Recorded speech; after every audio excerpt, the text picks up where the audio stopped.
এবং হাদিস দ্বারা ছাড়া আমি বাইরে কথা বলবো না। সর্বপ্রথম ইসলাম না, ইসলাম সম্পর্কে বলা হয়েছে আল বানিয়াত ইসলাম ওয়াল খামসাত, ইসলামের 5টা স্তম্ভ। প্রথম স্তম্ভ হচ্ছে কালেমা শাহাদাত, দ্বিতীয় হচ্ছে আকিমুনাস সালাত ওয়াত যাকাত ওয়াত রমজান আর সাওমের রমজান ওয়াল হজ। এর মধ্যে কি ভোটের কথা আছে?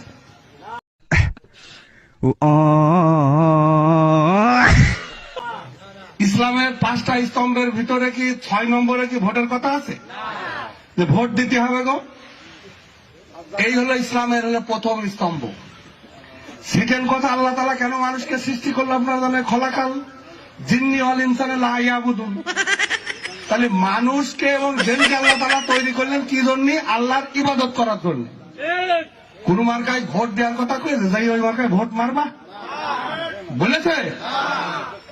কখনো বলে না।